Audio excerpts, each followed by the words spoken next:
चलिए बेटा बेटा जल्दी से another very important topic of laws of motion को हम डिस्कस करने जा रहे हैं। टॉपिक का नाम क्या है? फ्रिक्शन। आप लोगों ने कई बार पढ़ रखा है।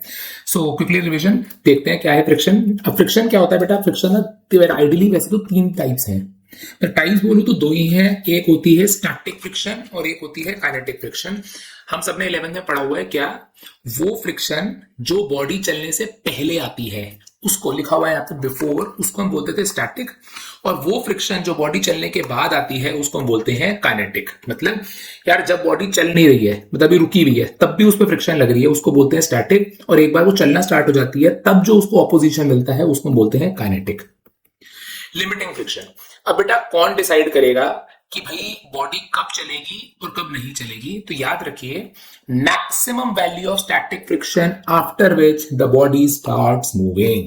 क्या कह रहे हैं हम लोग? ये वो मैक्सिमम वैल्यू है जिसके बाद बॉडी चलना स्टार्ट करेगी। अब ध्यान दीजिए, सिंपल सी बात है। क्या स्टोरी है? अगर तुम्हारी अप्लाइड फोर्स ग्रेटर हो जाए लिमिटिंग फ्रिक्शन से, तो बॉडी चलना स्टार्ट करेगी। और अगर अप्लाइड फोर्स लिमिटिंग से कम है तो वो नहीं चलेगी। लिखा हुआ है static friction becomes kinetic friction now has a constant value. आइए सिंपल सी अगर मैं फिर से बात बताऊं तो बेटा स्टोरी हमारी यही होती थी पूरे चैप्टर की। देख, सबसे इंपॉर्टेंट है limiting friction. Limiting friction deciding factor है। लिमिटिंग फ्रिक्शन क्या है? अगर तुम्हारी देख दो केस बनते हैं, तीन केस बनते हैं। तुम जो फोर्स अप्लाई करोगे या तो वो लिमिटिंग से लेस करोगे, या लिमिटिंग से ज्यादा करोगे, या लिमिटिंग के इक्वल करोगे। अगर लेस करोगे the body will be at rest, but अगर ज्यादा करोगे द बॉडी विल मूव। बेटा ये वाली है स्टैटिक और ये वाली है काइनेटिक। अब जो स्टैटिक फ्रिक्शन होती थी वो सेल्फ एडजस्टिंग होती थी। सेल्फ एडजस्टिंग का मतलब क्या होता था? हमने 11th में पढ़ा था, तुम जितनी फोर्स लगा रहे हो ना, फ्रिक्शन भी उतनी हो जाएगी। तो यानी नेट क्या हो जाएगा? जीरो। मतलब अगर मैं इसको यहां पे डायग्राम से समझाऊं, तुमने यहां से 10 न्यूटन अप्लाई किया तो फ्रिक्शन भी यहां से 10 ही आ जाएगी। तो नेट क्या आ गया? जीरो। नेट जीरो आने से क्या होगा? The body will be at rest. आपने यहां से 20 लगाया, अगर आप यहां से 20 लगाओगे तो फ्रिक्शन भी यहां से 20 हो जाएगी, अभी भी the body will be at rest. But जब ये वाला केस आएगा ना तो फ्रिक्शन कांस्टेंट हो जाएगी। मतलब कहने का मतलब यह है कि तुमने यहां से 20 लगाया बट फ्रिक्शन यहां से 10 ही रहेगी। तुमने यहां से 30 लगाया बट फ्रिक्शन यहां से 10 ही रहेगी। तो इससे क्या हुआ? इससे क्या हुआ कि नेट फोर्स क्रिएट हो गई, अब बॉडी मूव करेगी। ठीक है जी। बेटा ग्राफिकल वेरिएशन वेरी इंपॉर्टेंट। बेटा ध्यान दीजिए, वेरी वेरी इंपॉर्टेंट, समझने वाली चीज है। क्या लिखा है बेटा? देखो इस ग्राफ में साफ पता चल रहा है कि हम धीरे धीरे फोर्स बढ़ाते जा रहे हैं और साथ में फ्रिक्शन को देख रहे हैं। यहां पे स्टार्टिंग में क्या दिख रहा है कि जैसे जैसे जैसे फोर्स बढ़ती जा रही है वैसे वैसे फ्रिक्शन भी बढ़ती जा रही है। मतलब अगर फोर्स 10 है तो फ्रिक्शन भी 10 है। अगर फोर्स 30 हो गई तो फ्रिक्शन भी 30 हो गई। अगर फोर्स 40 हो गई तो फ्रिक्शन भी 40 हो गई। इन सभी स्टेट्स के अंदर आपको दिख रहा होगा the body will be at rest. इसके बिहेवियर को हम क्या बोलेंगे? Self adjusting. इसके सारे बिहेवियर को हम क्या बोलेंगे? Self adjusting. अब बेटा क्या पूरी जिंदगी सेल्फ एडजस्टिंग चलता रहेगा? नहीं। कौन डिसाइड करेगा? कौन डिसाइड करेगा?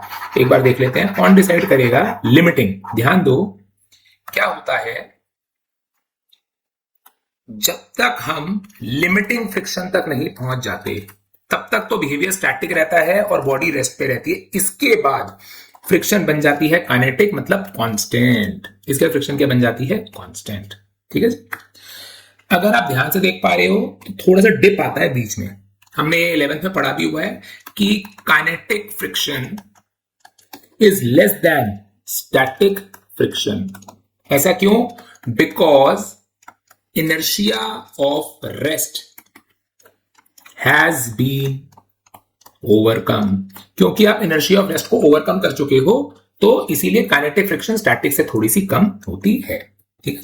आइए अब बेटा क्विकली लॉज ऑफ फ्रिक्शन देखने जा रहे हैं। ध्यान देखिए, पहला लॉ क्या कहता है? जो लिमिटिंग फ्रिक्शन है, लिमिटिंग फ्रिक्शन क्या थी बेटा? देख सुन, लिमिटिंग फ्रिक्शन को ना बेटा ऐसे समझो, मैं तुम्हें थोड़ा सा और आइडिया दे देता हूं क्या कहना चाहता हूं। देख, लिमिटिंग फ्रिक्शन पासिंग मार्क्स के जैसे है।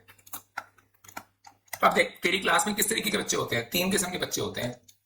एक वो जो पासिंग मार्क्स से लेस है, एक वो जो पासिंग मार्क्स से ज्यादा है। अब जो पासिंग मार्क्स से ज्यादा है वो नेक्स्ट क्लास में मूव करेंगे, मतलब मूव करेंगे तो काइनेटिक। बट जो पासिंग मार्क्स से कम है उनका साथ क्या होगा? वो वहीं रह जाएंगे, सेम क्लास, मतलब रेस्ट। और ये, इसको हम क्या बोलेंगे? जस्ट पास, मतलब जस्ट पास हो गया, चला जाएगा। इसीलिए इसमें होता है अबाउट टू मूव। क्या होता है? About to move. तो बेटा लिमिटिंग फ्रिक्शन ही सब कुछ है। हर क्वेश्चन में सबसे पहले अगर आप ये चेक करना चाहते हो कि बॉडी चलेगी या नहीं चलेगी, your first job is to find the limiting friction. फिर ये देखना होगा कि अप्लाइड फोर्स लिमिटिंग से कम है या लिमिटिंग से ज्यादा है या उसके बराबर है। ठीक है जी। सो लॉज कहते हैं बेटा जो लिमिटिंग फ्रिक्शन है हमारी वो directly proportional to normal reaction है। जैसे कि आपको दिख रहा होगा यहाँ पे 10 G है तो नॉर्मल रिएक्शन हो गई है, यहाँ पे 20 है तो यहाँ पे भी नॉर्मल रिएक्शन हो गई है। इसका मतलब जितनी नॉर्मल रिएक्शन ज्यादा होगी लिमिटिंग फ्रिक्शन भी उतनी ज्यादा होगी। अगला लॉ कहता है direction is opposite to tendency और एक्चुअल मोशन। ये बेटा बहुत ही इंपॉर्टेंट है, ध्यान दे लीजिए। अगर एक बॉडी यहां पे मूव कर रही है तो फ्रिक्शन इसके ऑपोजिट ही लगेगी। बट मान लो एक इंक्लाइन है, ठीक है, ये एक इंक्लाइन है और इस इंक्लाइन के ऊपर एक डब्बा पड़ा है, ठीक है। क्या, अच्छा ये डब्बा रेस्ट पर है। क्या मैं गलत बोल रहा हूं कि mg sin थीटा की वजह से इसकी नीचे जाने की टेंडेंसी है? अब नीचे आने की टेंडेंसी है तो फ्रिक्शन कहां लग रही होगी? इसके ऑपोजिट। फ्रिक्शन कहां लग रही होगी? इसके ऑपोजिट। तो फिर से हम इधर जा रहे हैं, मूव कर रहे हैं तो फ्रिक्शन लग रही है इसके ऑपोजिट। अगर हम नीचे जा रहे हैं टेंडेंसी, तो टेंडेंसी है, देखिए हम, तो friction acts opposite to motion और टेंडेंसी। मतलब अगर बॉडी चल नहीं रही है बट उसकी टेंडेंसी है नीचे जाने की, तब भी फ्रिक्शन उसके क्या लगेगी? Opposite. Next, friction is independent of area. अब बेटा देख रहे हो आपके सामने दो बॉडीज हैं, ये भी 10 किलो की है और ये भी 10 किलो की है, तो नॉर्मल रिएक्शन तो दोनों का सेम ही आ गया ना। तो फ्रिक्शन, लिमिटिंग फ्रिक्शन दोनों पे सेम होगी। एरिया पे डिपेंड नहीं करता कि भैया इसका एरिया बड़ा था और इसका एरिया छोटा था। आपको दिख रहा होगा ये थोड़ी छोटी है और ये बहुत बड़ी है, इससे कोई फर्क नहीं पड़ता। Last, it depends upon the roughness of the surface, कि बेटा सरफेस कैसा है। तो दैट इज व्हाई हमने 11th में ये भी पढ़ा था कि जैसे कोई लकड़ी होती है उसको अगर हम रेगमार से मारे, सैंड पेपर से घिसे तो वो सॉफ्ट हो जाता है, तो रफनेस पे भी डिपेंड करता है। ठीक है जी।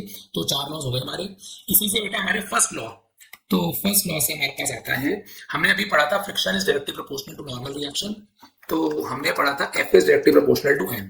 तो प्रोपोर्शनलिटी साइन हटाएंगे तो कांस्टेंट आएगा, तो F S is equal to mu S N, F K is equal to mu K N. तो याद रखिए लिमिटिंग फ्रिक्शन की वैल्यू आ गई म्यू एस एन और काइनेटिक फ्रिक्शन की वैल्यू आ गई mu K N. F S की वैल्यू आ गई म्यू एस एन, एफ के की वैल्यू आ गई म्यू के एन। यहाँ पे म्यू एस क्या है? Coefficient of limiting friction, mu के क्या है? Coefficient of kinetic friction. ठीक है, आइए अब बेटा नेक्स्ट चीज को देखने जा रहे हैं हम लोग। क्या लिखा है? Steps to calculate friction. बेटा हमारे स्टेप्स क्या है? देख सबसे पहला स्टेप क्या होगा बेटा, तुझे ये निकालना पड़ेगा ना भैया, देख बॉडी चलेगी या नहीं चलेगी किस पे निर्भर करता है? वो इस बात पे निर्भर करता है कि भैया लिमिटिंग फ्रिक्शन की वैल्यू थी कितनी। तो सबसे पहले आपका स्टेप होगा कि भैया लिमिटिंग फ्रिक्शन निकालो। तो दो केस बनेंगे, या तो तुम्हारी अप्लाइड फोर्स इससे कम होगी या उससे ज्यादा होगी, या तो उससे कम होगी या उससे ज्यादा होगी। अगर कम है the body will be at rest, अगर ज्यादा है the body will be at motion. अगर रेस्ट पे है तो स्टैटिक, अगर मोशन में है तो काइनेटिक। यहां पे सेल्फ एडजस्टिंग और यहां पे कांस्टेंट। ठीक है, हाँ जी। अब बेटा दो बातें, दो तरीके के एंगल्स होते हैं, मैं क्विकली समझा देता हूं। एक angle of repose. Angle of repose क्या होता है? ध्यान दीजिए, minimum angle at which body slides. मतलब अगर आज मेरे पास एक इंक्लाइन हो, अगर आज मेरे पास एक इंक्लाइन हो और यहां पे बॉडी हो, अगर मैं थीटा को बढ़ाता जाऊं तो इसकी टेंडेंसी भी बढ़ती जाएगी। एंगल ऑफ रिपोज क्या होता है? वो कम से कम एंगल जिस पे बॉडी फिसलना स्टार्ट करेगी। ठीक है जी, याद रखिएगा mu equal to tan theta. ये इसका फॉर्मूला होता है। एंगल ऑफ रिपोज कैसे निकालते हैं, mu equal to tan theta. Same में एंगल ऑफ फ्रिक्शन होता है, उसको हम फाई से डिनोट करते हैं, उसका भी फॉर्मूला सेम है। उसका भी फॉर्मूला सेम है क्या, mu equal to tan phi. इससे ये पता चलता है कि angle of repose is equal to angle of friction. ये आपको याद रखना है कि refract mu is equal to tan phi is equal to tan theta, coefficient of friction के ही बराबर होते हैं। नेक्स्ट आइए, सो बेटा क्वेश्चन देख रहे हैं, a force of 49 newton is just sufficient to pull a wooden block of 10 kg on horizontal surface, calculate coefficient of friction and angle of repose. अच्छा जी, क्या लिखा है, हमारे पास एक डब्बा पड़ा है जिसका वेट है 10 किलो। तो क्या मैं गलत बोल रहा हूं कि नीचे लग रहा है 10G और ऊपर लग रहा है नॉर्मल रिएक्शन? ठीक है, मैंने इसके ऊपर फोर्स लगाई 49 न्यूटन, तो 49 न्यूटन लगा के इट इज जस्ट सफिशिएंट। तो बेटा मतलब है ना, जस्ट वाला केस हो गया। अच्छा, जब आप यहां लगाओगे तो यहां की तरफ क्या लगेगी, फ्रिक्शन लगेगी। तो क्या मैं गलत बोल रहा हूं कि जो हमारी फोर्स है वो किसके बराबर हो गई, लिमिटिंग फ्रिक्शन, यानी कि 49 newton is equals to mu N. So 49 is 10G। इसको सॉल्व करेंगे और यहां से हमें म्यू की वैल्यू मिल जाएगी। ठीक है जी।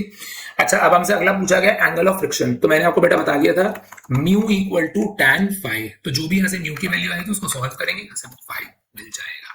ठीक है, नेक्स्ट देखिए, बहुत अच्छा क्वेश्चन। क्या लिखा है, a belt that is accelerating at 1 metre per second square. ये जो हमारी बेल्ट है ये एक्सेलरेट कर रही है 1 मीटर पर सेकंड स्क्वायर से।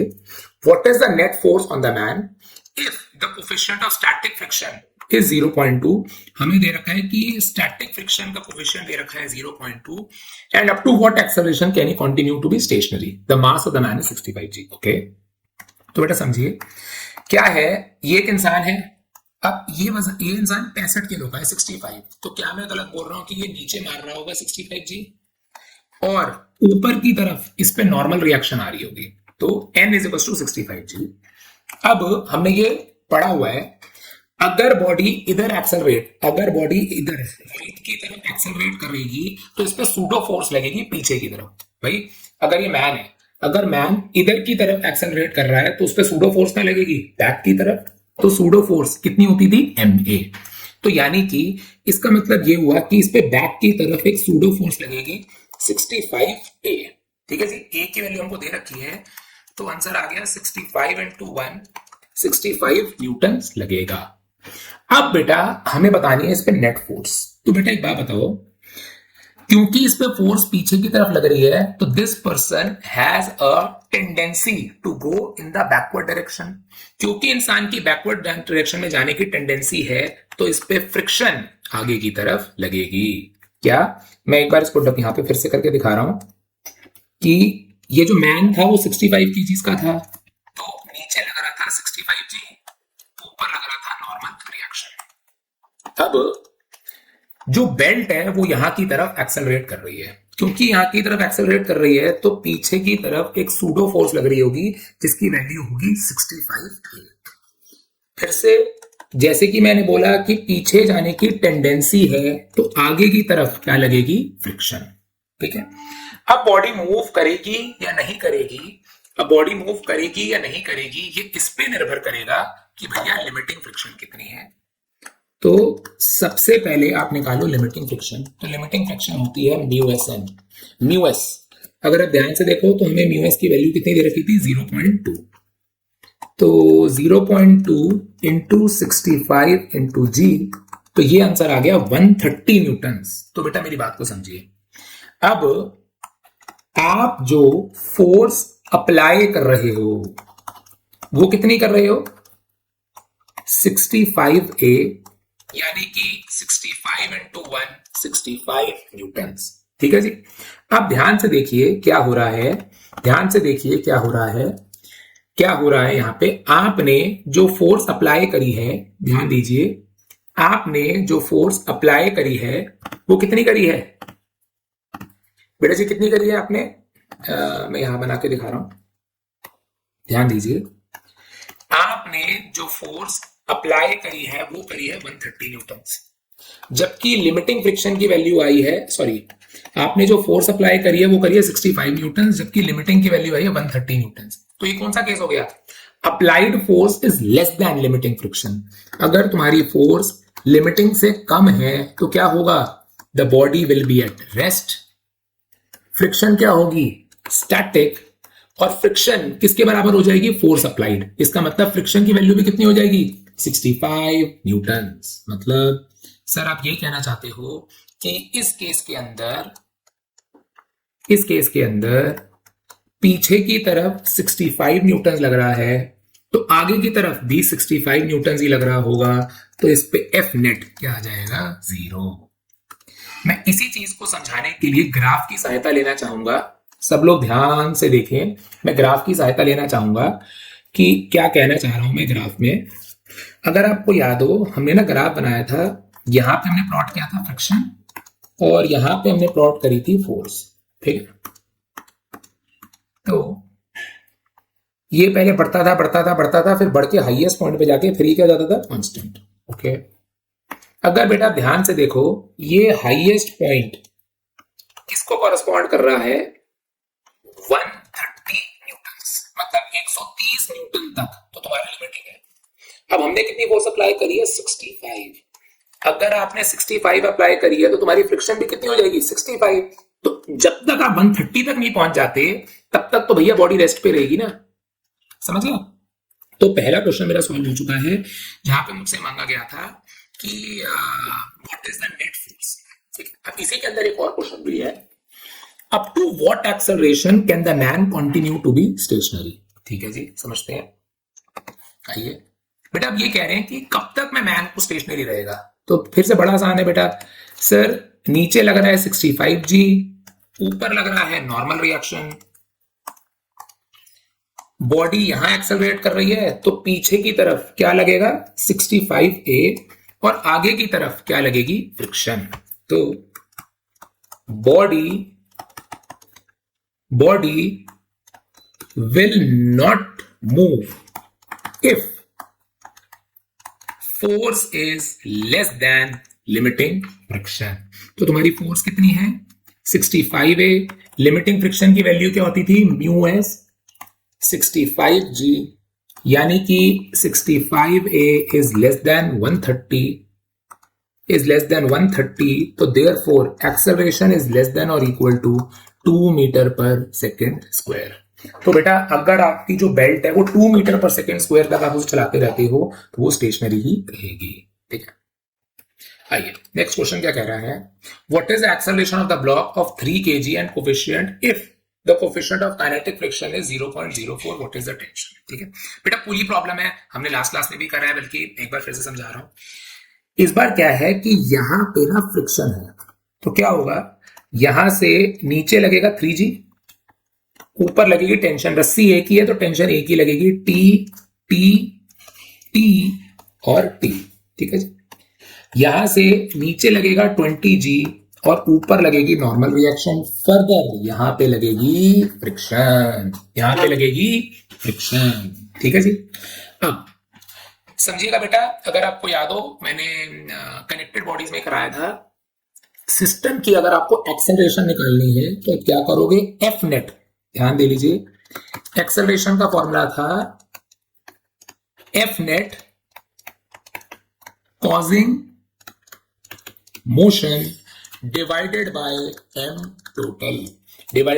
टोटल। अब अगर आप बेटा ध्यान से देखो, फिर से बेटा अगर आपने क्लास थोड़ी सी रिवाइज करी हो, जो 20G है ना वो तो नॉर्मल रिएक्शन के साथ बैलेंस हो गया, तो इसका तो कोई गेम है नहीं।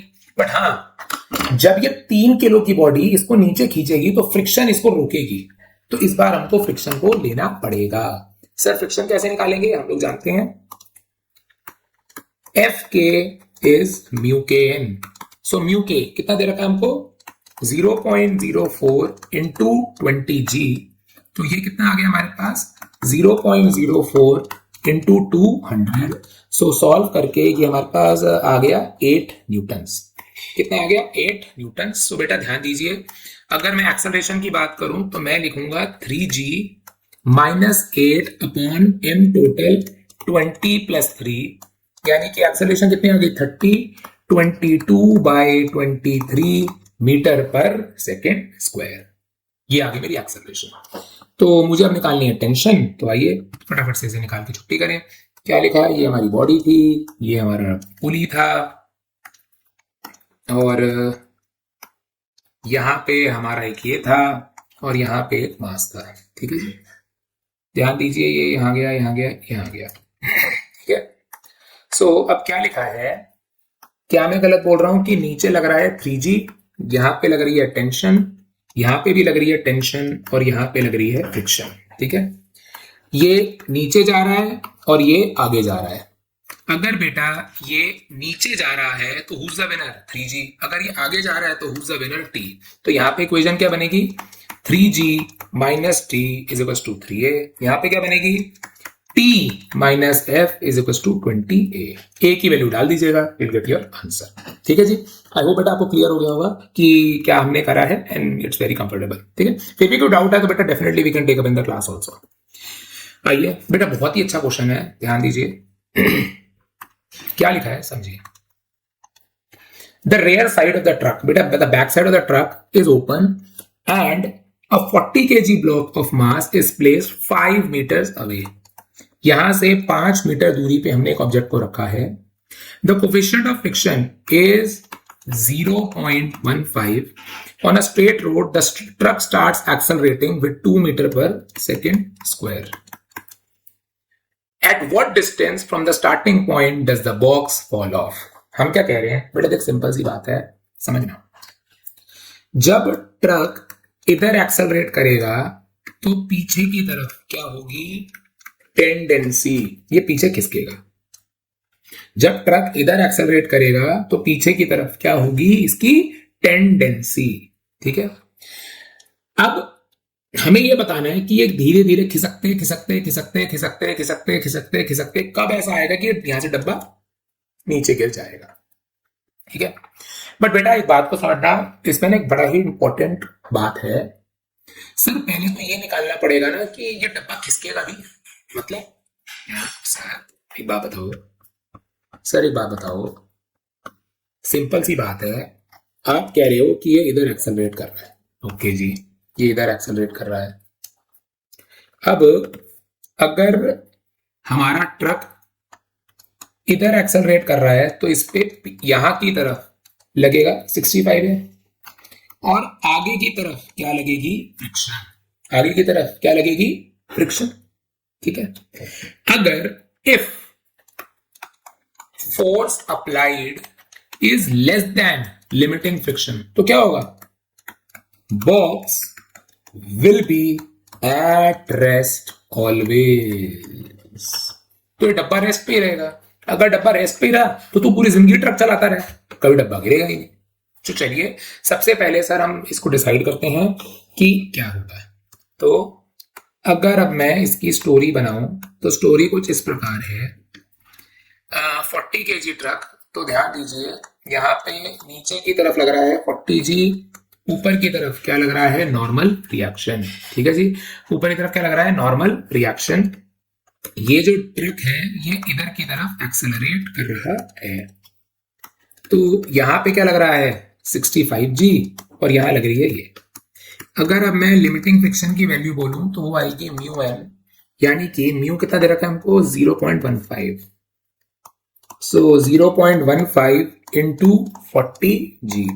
तो अगर अब हम इसको सॉल्व करें तो ये आ गया 1.5 इंटू 40, तो ये आ गया हमारा 60 न्यूटन्स। ओके, अब अगर मैं फोर्स अप्लाइड की बात करूं, जो ये फोर्स अप्लाइड है ये आ गई 65A।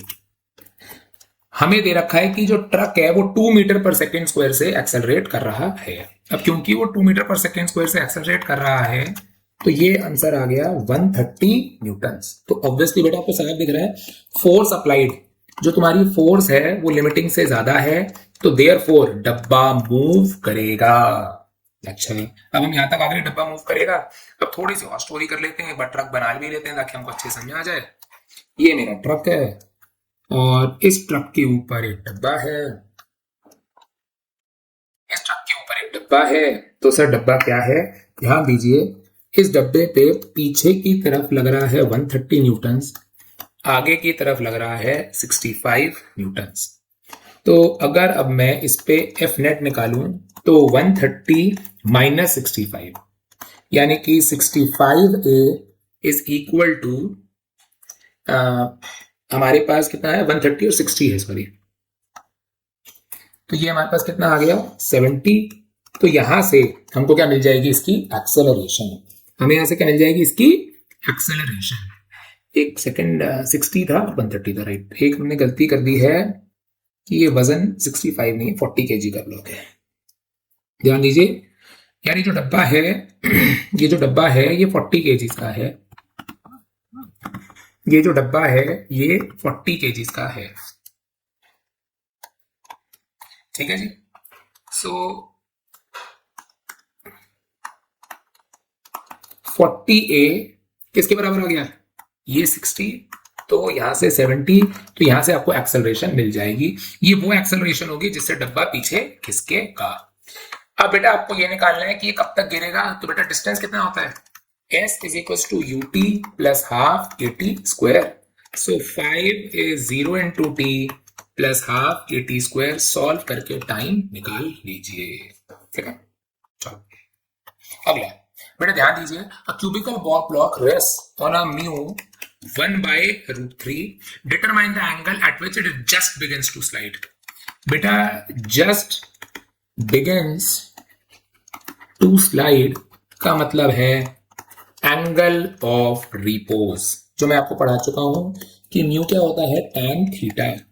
तो 1/√3 इज tan थीटा, तो therefore theta is 30 degrees, theta is 30 degrees, ठीक है जी। अगला आ रहा है acceleration of a body on a rough surface. Acceleration of a body on a rough surface, ध्यान दीजिए acceleration of a body on a rough surface का क्या logic है। देखो अगर एक प्लेन सरफेस, देखो तीन केसेस बनेंगे इसमें हमारे पास, क्या होगा, एक तो प्लेन, फिर आएगा एक बॉडी इंक्लाइन से ऊपर जा रही है, फिर एक आएगा बॉडी इंक्लाइन से नीचे जा रही है। तो इनके फॉर्मूलाज जानने हैं हमें। प्लेन तो बहुत ही आसान है, क्या होगा, नीचे लग रहा है mg, ऊपर लग रहा है नॉर्मल रिएक्शन। मान लो कि अगर बॉडी आगे जा रही है तो फ्रिक्शन कहां लग रही है, पीछे। So friction is equal to mu M, यानी कि म्यू mg। तो क्या मैं गलत बोल रहा हूं बेटा, ये क्या बन गई, एक रिटार्डिंग फोर्स। यार जब भी ये बॉडी, एक बॉडी चल रही है तो फ्रिक्शन ही तो उसे रोक रही है ना। तो मैं इसको क्या लिख सकता हूं, m a mu m g. So a की वैल्यू आ गई माइनस म्यू जी। सर आपने माइनस क्यों लगाया, क्योंकि रिटार्डेशन है। तो बेटा ऑलवेज रिमेंबर, अगर एक प्लेन सरफेस पे एक बॉडी चल रही है तो उसकी एक्सेलरेशन को हम क्या लेंगे, minus mu g, due to friction. अब आ जाइए इंक्लाइन अप। अगर मैं इंक्लाइन अप की बात करूं, अगर मैं इंक्लाइन अप की बात करूं तो ध्यान दीजिए ये हमारी बॉडी है, ठीक है। यहां पे नीचे लग रहा है mg साइन थीटा। अब आप जा कर रहे हो ऊपर, अब क्योंकि आप ऊपर जा रहे हो तो क्या लगना चाहिए था, नीचे, फ्रिक्शन। भैया आप ऊपर जा रहे हो, देख mg साइन थीटा नीचे लग रहा है और mg cos थीटा, आपको पता होगा बेटा इंक्लाइन पे mg cos थीटा नीचे लगेगा, नॉर्मल रिएक्शन ऊपर लगेगी। सो बेटा जी अगर आप ध्यान से देखो तो यहां पे जो एफ नेट आएगी वो क्या आ जाएगी, mg sign theta plus friction, यानी कि mg sign theta plus mu mg cos theta. F net को मैं क्या लिख सकता हूं, ma, तो a का फॉर्मूला आ गया, a का फॉर्मूला आ गया g sine theta plus mu g cos theta, this is the formula. अब आ रहा है इंक्लाइन डाउन। अगर मैं यहां से नीचे जा रहा हूं, अगर मैं यहां से नीचे जा रहा हूं तो ध्यान दीजिए यहां से नीचे लग रहा है mg साइन थीटा, ये लग रहा है mg cos थीटा और ऊपर लग रहा है नॉर्मल रिएक्शन। ये जा का रहा है नीचे, क्योंकि ये नीचे जा रहा है तो ऊपर की तरफ क्या लगेगी, फ्रिक्शन। तो बेटा जी इस बार अगर आप एफ नेट निकाल रहे हो इस बार अगर आप एफ नेट निकाल रहे हो तो आंसर आ जाएगा m g sine theta minus friction. So m में m g sine theta minus mu m g cos theta. So acceleration का फॉर्मूला आ गया g sine theta minus mu g cos theta. तो अगर बेटा मैं आपको एक ब्रीफ करूं, प्लेन पे एक्सेलरेशन लोगे माइनस म्यू जी, इंक्लाइन अप अगर आप ऊपर जा रहे हो तो बेटा रटने की जरूरत नहीं, देखो सिंपल सी बात है, ऊपर जा रहे हो तो एम जी साइन थीटा भी नीचे लगेगा, फ्रिक्शन भी नीचे ही लगेगी। तो एक्सेलरेशन की वैल्यू आ जाएगी जी sine theta plus mu g cos theta. Incline down में क्या होगा, g sine theta minus mu g cos theta. ठीक है, अब क्या लिखा बेटा, क्वेश्चन देखते हैं हमारे पास क्या है, आसान है। An automobile is moving on a horizontal road with a speed v if the coefficient is mu shortest distance. अच्छा बेटा ध्यान दे लीजिए, ये हमारे पास एक गाड़ी है, ये सड़क पे चल रही है, ठीक है, किस स्पीड से चल रही है, v से चल रही है। तो क्या होगा, फ्रिक्शन इसके मोशन को रिटार्ड करेगी। हमें बताना है कि ये गाड़ी कितनी देर में रुक जाएगी। तो v square minus u square is 2as, so 0 minus v square is 2 minus mu g into s. Plane surface पे जो हमारी एक्सेलरेशन होती है वो माइनस म्यू जी होती है। तो एस का आंसर आ गया v square by 2 mu g. Formula क्या आ गया, v square by 2 mu g. ध्यान दीजिए, अ ब्लॉक स्लाइड्स डाउन, ध्यान दे लीजिए, एक डब्बा है जो स्लाइड डाउन कर रहा है। तो अगर बेटा एक डब्बा स्लाइड डाउन कर रहा है विद एन एक्सेलरेशन, बेटा नीचे जा रहा है, तो फिर वही बात आ गई ना, जी साइन थीटा तो नीचे लगेगा, क्योंकि नीचे जा रहा है तो फ्रिक्शन ऊपर लगेगी। तो फॉर्मूला क्या होगा, g sine theta minus mu g cos theta. तो एक्सेलरेशन का फॉर्मूला क्या है, g by 4 is g sine, angle कितना दे रखा है 30 माइनस म्यू जी कॉस 30। बेटा जी कट जाएगा, सॉल्व करेंगे तो यहां से क्यों का आंसर आ जाएगा। ठीक है, नेक्स्ट क्या लिखा है बेटा, ध्यान दीजिए, आसान क्वेश्चन ही है। व्हेन अ बॉडी, क्या लिखा है, when a body slides down from rest, तो रेस्ट लिखा है तो बेटा यानी कि इनिशियल स्पीड 0 है, ऑन अ स्मूथ। अब बेटा याद रखो, देखो स्मूथ का मतलब होता है नो फ्रिक्शन। तो आपको क्या करना है, जो तुम्हारा म्यू है उसको 0 ले लो, मतलब कोफिशिएंट ऑफ फ्रिक्शन को क्या ले लो 0, making an angle of 45, it takes t seconds and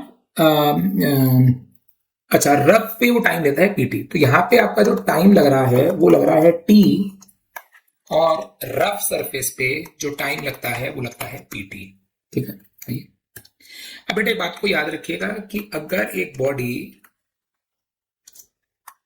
एक नीचे जाती है, मतलब कहीं भी जाती है, मतलब डिस्टेंस d ट्रेवल करती है, ठीक है जी, तो s is equals to ut plus half at square.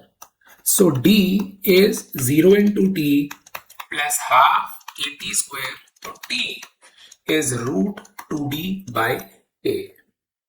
ये हमारा टाइम आ गया, याद रखेंगे सारे हमेशा। ठीक है, अब हमारे सामने दो केसेस हैं, हमारे सामने दो केसेस हैं। एक है कि जब प्लेन स्मूथ है तो t is root 2d by A smooth. दूसरा है कि जब वो रफ है तो pt is root 2d by A rough, root 2d by A rough. अगर अब मैं आपसे बोलूं कि जो हमारी एक्सेलरेशन है वो आ गई g sine theta minus mu g cos theta, इस वाले केस में क्या होगा बेटा, आप म्यू को डाल दो 0, तो जो तुम्हारी एक्सेलरेशन है वो सिंपली क्या आएगी, g साइन थीटा। जबकि इस वाले केस में तुम्हारी एक्सेलरेशन क्या आएगी, g sine theta minus mu g cos theta.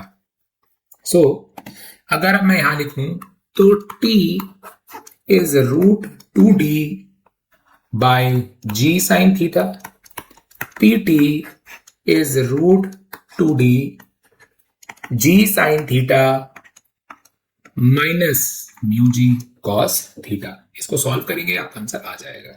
Main बात ये समझनी थी कि निकालते कैसे हैं। स्मूथ में आप जी साइन थीटा लोगे और एक्सेलरेशन को रफ है तो इंक्लाइन अप और इंक्लाइन डाउन के फॉर्मूले लगाओगे।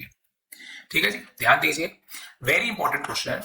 A horizontal force of 10 newtons is just required to hold a box stationary। बेटा ये बहुत ही अच्छा क्वेश्चन है, ध्यान देना, एक टिपिकल क्वेश्चन है। देखो यार, अपना होता क्या था, आज तक हमने जितने भी क्वेश्चंस करे उसमें ना नॉर्मल रिएक्शन या तो mg के बराबर आती थी प्लेन सरफेस पे, अगर इंक्लाइन पे चले जाओ तो mg cos थीटा। ये क्वेश्चन टिपिकल है और बिल्कुल ऑपोजिट है। क्या हो रहा है, एक दीवार से आपने ना एक डब्बे को लगाया हुआ है और ऐसा करने के लिए आप यहां से एक फोर्स लगा रहे हो 10 न्यूटन की।